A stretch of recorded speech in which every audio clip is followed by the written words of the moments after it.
আজকের এই পেকুয়ার ঐতিহাসিক তাফসীরুল কোরআনের প্রোগ্রাম থেকে আমি সম্মানিত আমার মাথার তাজ ওলামাদেরকে জাতীয় ঐক্যের আহ্বান জানাই।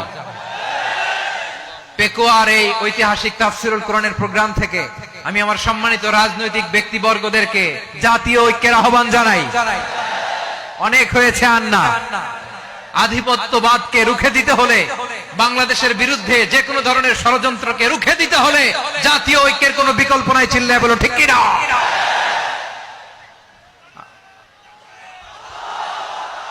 ভাইরা, আমরা 52 ভাষা আন্দোলনে ঐক্যবদ্ধ হয়েছিলাম, 71 স্বাধীনতা সংগ্রামে ঐক্যবদ্ধ হয়েছি, 24 ছাত্র নাগরিক অভ্যুত্থানে ঐক্যবদ্ধ হয়েছি।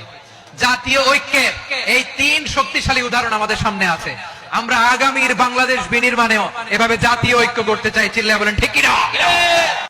এই 24 ছাত্র নাগরিক অভ্যুত্থানের পরেও যদি সেই বিরোধ আমাদেরকে খায়, তাহলে এতগুলো তাজা জেনজির রক্ত বৃথা যাবে। চিল্লায় বলো ঠিক কিনা? আমরা এই রক্তগুলো কি বৃথা দিতে চাই না, বৃথা যেতে দিতে চাই না। আমরা ঐক্যবদ্ধ থাকতে চাই। রাজি আছেন? আমরা আর কাদা ছড়াছড়ি করব না। অনেক হয়েছে আন্না, এবার থামুন। অনেক হয়েছে আন্না। প্রথমেই আমি এদেশের সম্মানিত আলেম সমাজকে বিনয়ের সাথে অনুরোধ করব, আসুন আমরা ঐক্যবদ্ধ হই। আজকে পেকুয়ার ভাইরা, শেষ কথা বলি, আওয়াজ করে বলেন আমরা ঐক্যবদ্ধ হতে চাই কি চাই না? চান? এই যে আমি বিনয়ের সাথে আলেম সমাজকে জাতীয় ঐক্যের আহ্বান জানালাম, এটার সাথে আপনারা সংহতি প্রকাশ করেছেন? বিনয়ের সাথে আজকের এই পেকুয়ার ময়দান থেকে আমাদের রাজনৈতিক নেতৃবৃন্দদেরকে জাতীয় ঐক্যের আহ্বান জানাই, আপনারা সংহতি প্রকাশ করেছেন? এখন এটা রোড ম্যাপ কি, কিভাবে আমরা ঐক্য প্রক্রিয়াতে এগিয়ে যাব? শেষ কথা বলি, একেবারে সহজ। আমাদের ওলামা মাশায়েখদেরকে, আমার মাথার তাজ তাদেরকে আমরা বলি, এই যে আমরা ঐক্যবদ্ধ হই নাই, আমরা কি বড় কিছু অর্জন করে ফেলছি? বলেন, আমরা কি খুব পাওয়ার সম্মানের জায়গায় আছি, খুব স্ট্রেংথের জায়গায় আছি? তো কিছুই তো নাই। আপনি ঐক্যবদ্ধ হইলে সমস্যা কোথায়? এমন তো না ঐক্যবদ্ধ না হওয়ার কারণে এতদিন আপনার অনেক কিছু ছিল, ঐক্যবদ্ধ হলে আপনি হারাবেন, এমন তো না। তো কিছুই যেহেতু আপনার নাই, আমার নাই, ঐক্যবদ্ধ হলে আমরা সমস্যা কোথায়? ঐক্যবদ্ধ হয়েই দেখি না, ঠিক কিনা?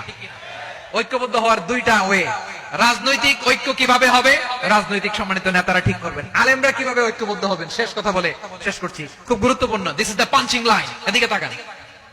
ঐক্য হবে দুইটা পদ্ধতিতে। একটা হচ্ছে কমন গ্রাউন্ড নিয়ে, বেসড অন কমন গ্রাউন্ড। যেমন ধরেন, আমরা নামাজ কায়েম করতে চাই, জামাত ইসলাম এই কথার উপর একমত আছে না নাই? নামাজ কায়েম হোক, একমত না জামাত ইসলাম? হেফাজত একমত না? ইসলামী আন্দোলন একমত না? তাবলীগের ভাইয়েরা একমত না? পীরের মুরিদেরা একমত না? আপামর তাওহীদি মুসলিম জনতা একমত না? তাহলে নামাজ কায়েম করতে হবে, নামাজ কায়েম করতে হবে, এই কমন গ্রাউন্ডে আমরা সবাই একমত, ঠিক কিনা? যাকাত আদায় করতে হবে, সবাই একমত, ঠিক কিনা? কথা নাই, কথা নাই। যাকাত আদায় করতে হবে, সবাই একমত, ঠিক কিনা? নারীদের পর্দা করতে হবে, শালীন পোশাক পরতে হবে, একমত সবাই, ঠিক কিনা? বৈষম্য বিরোধী বাংলাদেশ চাই, সবাই একমত, ঠিক কিনা? Meritocracy, meritocracy. আর কোন মামা চাচার ফোনে পদ দিলে হবে না, মেধার